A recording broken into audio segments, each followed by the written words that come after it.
শব্দ শুনেই বুঝতে পারলেন গজাগুলো কতটা খাস্তা হয়েছে। আমি একটুখানি ভেঙেও দেখিয়ে দিচ্ছি যে গজাগুলো ভেতর থেকে কতটা সুন্দর, কতটা লেয়ার তৈরি হয়ে গেছে। ভিডিওটি শেষ পর্যন্ত দেখবার অনুরোধ জানিয়ে শুরু করব আজকের রেসিপি। নমস্কার, আমি অনন্যা, পেটুক ঠাকুর চ্যানেলে আপনাদেরকে সুস্বাগতম।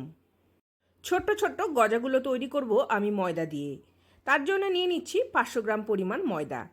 মেজারিং কাপ হিসেবে 3.5 কাপ পরিমাণ। প্রথমে দিয়ে দিচ্ছি পরিমাণ মতো লবণ। এখানে আমি 1 চা চামচের একটু কম পরিমাণ লবণ ব্যবহার করছি। তারপর দিয়ে দিচ্ছি কালো জিরা। 2 চা চামচ পরিমাণ কালো জিরা আমি এখানে ব্যবহার করেছি। 1 চা চামচ পরিমাণ দিয়ে দিচ্ছি খাওয়ার সোডা বা বেকিং সোডা। 1 টেবিল চামচ পরিমাণ দিয়ে দিচ্ছি গাওয়া ঘি। গাওয়া ঘি কিন্তু আমি টেবিল চামচের বেশ উঁচু উঁচু পরিমাণ তুলে নিয়েছি। 4 থেকে 5 টেবিল চামচ পরিমাণ দিয়ে নিচ্ছি সাদা তেল। যে কোনো ভেজিটেবল অয়েল দিয়ে কিন্তু ময়ানটা দিয়ে নেওয়া যেতে পারে। আবার শুধুমাত্র গাওয়া ঘি দিয়েও কিন্তু আপনি ময়ানটা দিতে পারেন। সেক্ষেত্রে 4 থেকে 5 টেবিল চামচ পরিমাণ গাওয়া ঘি নিয়ে নেবেন। ময়ানটা খুব ভালো করে দিয়ে নিতে হবে। 3 থেকে 4 মিনিট সময় ধরে ময়দার সাথে ময়ানটা ভালো করে মিশিয়ে নিতে হবে। মুঠো করলে ময়দাটা গোলা পাকিয়ে যাবে, আর ভাঙলে খুব সুন্দর ঝুরঝুরো হয়ে ময়দাটা ভেঙে ভেঙে যাবে। ঠিক এইভাবেই ময়ানটা দিয়ে নিতে হবে ময়দাতে। তারপর অল্প অল্প করে জল দিয়ে ময়দাটাকে আমি মেখে নেব। এখানে আমি গরম জল ব্যবহার করছি না, ঘরের উষ্ণতায় থাকা সাধারণ জল দিয়ে ময়দাটাকে মেখে নেব। যেভাবে লুচি বা পরোটার ময়দা মেখে নেওয়া হয় ঠিক সেরকমভাবে আমি ময়দাটাকে মেখে নিয়ে নিচ্ছি।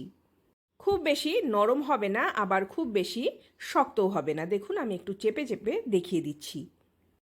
ময়দা এখনই খুব বেশি করে মুথে নেওয়ার দরকার নেই। অল্প একটুখানি পরিমাণ তেল নিয়ে ময়দার সারা গায়ে ভালো করে মাখিয়ে একটা চাপা দিয়ে 0.5 ঘন্টা থেকে 1 ঘন্টার জন্য রেখে দিতে হবে। 0.5 ঘন্টা পর আমি ফেরত আসছি। 0.5 ঘন্টা পরে ময়দাটাকে নিয়ে আমি খুব ভালো করে মেখে নেব। যত ভালো করে ময়দা মেখে নেওয়া যাবে গজা কিন্তু ততটা ভালো হবে। প্রয়োজনে 10 থেকে 15 মিনিট সময় ধরে ময়দাটাকে খুব ভালো করে চটকে নিতে হবে। হাতে যদি অনেকটা সময় থাকে সেক্ষেত্রে ময়দার মণ্ড পাকিয়ে ময়দাটাকে 3-4 ঘন্টার জন্য রেখে দিলে কিন্তু এতটা চটকে নেওয়ার প্রয়োজন হবে না। এবার ময়দাটা বেলে নেবার জন্য আমি নিয়ে নিয়েছি একটা কাঠের পিঁড়ি। এরকম পিঁড়ি না থাকলে কিচেন স্ল্যাবের ওপরেও কিন্তু ময়দাটাকে নিয়ে বেলে নিতে পারবেন। মেখে নেওয়া ময়দাটাকে নিয়ে নিচ্ছি কাঠের পিঁড়ির ওপরে। তারপর ময়দাটাকে অল্প অল্প করে হাত দিয়ে এইভাবে প্রেস করে করে বেশ একটা ফ্ল্যাট শেপ দিয়ে নিচ্ছি। অল্প করে ওপর থেকে ময়দা ছড়িয়ে নেব। সমান হয়ে যাওয়া ময়দাটাকে দুদিক থেকে এইভাবে মুড়ে নেব। তারপর আবারও হাত দিয়ে এইভাবে চেপে চেপে ফোল্ড করতে থাকব। এই কাজটি কিন্তু হাত দিয়ে যেমন করা যায় তেমনি রোলিং পিন বা বেলুনি দিয়েও করে নেওয়া যায়। আমি একটুখানি বেলুনি দিয়ে বেলে দেখিয়ে দিচ্ছি। যদি বড় কাঠের পিঁড়ি না থাকে কিংবা কিচেন স্ল্যাব না থাকে সেক্ষেত্রে ময়দাটাকে ছোট ছোট ভাগ করে রুটি বেলা চাকির ওপরেও কিন্তু এই একই রকমভাবে করে নেওয়া যেতে পারে। এইভাবে শুকনো ময়দা বুলিয়ে বুলিয়ে ভাঁজ করে নেব আর বারবার বেলে নেব। এভাবেই তৈরি হয়ে যাবে গজার মধ্যে পাতলা পাতলা লেয়ার। এই প্রসেসটা আমি 6-7 বার করে নেব। তারপর এই ময়দাটাকে সমান করে বেলে নিচ্ছি বেশ একটা বড় রুটির মতো করে।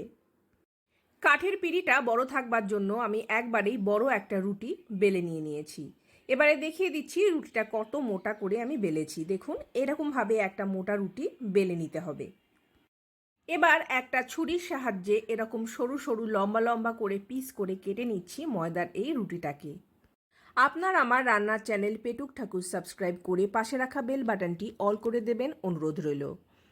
বড় রুটিটাকে লম্বালম্বি কাটার পর এরকমভাবে ছোট ছোট বরফির মতো পিস পিস করে আমি এবারে কেটে নিয়ে নিচ্ছি।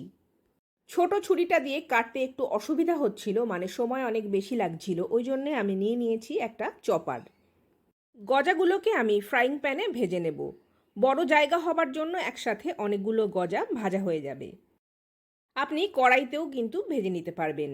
প্রয়োজন মতো সাদা তেল দিয়ে দিচ্ছি। আপনি সাদা তেল বা ঘি যে কোনো কিছুতেই গজাগুলো ভাজতে পারবেন। মাঝারি আঁচে তেলটাকে আমি কিছুটা গরম করে নিয়েছি, খুব বেশি গরম করিনি কিন্তু। তারপর একটা প্লেটে করে গজা তুলে দিয়ে দিচ্ছি তেলের ওপরে। লো টু মিডিয়াম ফ্লেমে উল্টে পাল্টে ভেজে নিতে হবে গজাগুলোকে। 4 থেকে 5 মিনিট সময় লেগে যাবে গজাগুলো ভাজা হতে। গজাগুলো যত ভাজা হবে ফুলে ফুলে তত মোটা মোটা হয়ে যাবে আর কুরকুরে খাস্তা হয়ে যাবে। গোল্ডেন ব্রাউন বা সোনালি বাদামি কালার হয়ে গেলে গজাগুলোকে তুলে নেব অন্য একটা ছাঁকনির ওপরে। এরকম ছাঁকনি বা ঝাঁঝরি না থাকলে টিস্যু পেপারের ওপরে গজাগুলোকে তুলে নিতে হবে, তাহলে এক্সট্রা তেলটা আলাদা হয়ে যাবে। সমস্ত গজাগুলোকে আমি মোট 4টি ব্যাচে ভেজে নিয়েছি একই রকম প্রসেসে। সমস্ত গজা ভাজা হয়ে গেছে। এবার উনানে বসিয়ে নিয়েছি একটা কড়াই। কড়াইয়ের মধ্যে দিয়ে দিচ্ছি 350 গ্রাম চিনি। 500 গ্রাম ময়দার গজার জন্যে নিয়ে নিয়েছি 350 গ্রাম চিনি। হাফ কাপ পরিমাণ দিয়ে দিয়েছি জল আর হাই ফ্লেমে একটা চটচটে রস বানিয়ে নেব। 3 থেকে 4 মিনিট জাল দিলেই রসটা তৈরি হয়ে যাবে। আমি একটুখানি ঝাঁঝরিতে করে তুলে দেখিয়ে দিচ্ছি রসটা কতটা চটচটে হবে। হাত দিলে কিন্তু ঝটপট শুকিয়ে আসবে হাতের উপরে, আর বেশ গরম, কিন্তু সাবধানে হাত দেবেন। এবারে আমি এই রসের মধ্যে দিয়ে দেব ভেজে রাখা সমস্ত গজা। গ্যাসের ফ্লেম হাই রেখে ভালো করে উল্টে পাল্টে রসের সাথে মিশিয়ে নিতে হবে সমস্ত গজা। এই সময় কিন্তু গজাগুলোকে নাড়াচাড়া বন্ধ করলে হবে না। ততক্ষণ পর্যন্ত নাড়াচাড়া করে যেতে হবে যতক্ষণ না গজার নিচের এই রসটা শুকনো শুকনো হয়ে আসে। গজার নিচের রসটা শুকনো শুকনো হয়ে গেলে গ্যাসের ফ্লেমটা বন্ধ করে দিতে হবে। তারপর আবারও এরকমভাবে ঝাঁঝরি দিয়ে নাড়াচাড়া করে যেতে হবে যতক্ষণে গজার গায়ের রসটা শুকিয়ে বেশ সাদা সাদা হয়ে আসে। গজাটাকে রেস্ট করিয়ে নিতে হবে 2 থেকে 3 ঘন্টা সময় ধরে। ততক্ষণে গজাটা বেশ শুকনো খটখটে হয়ে যাবে আর ভীষণ ক্রিস্পি খেতে লাগবে।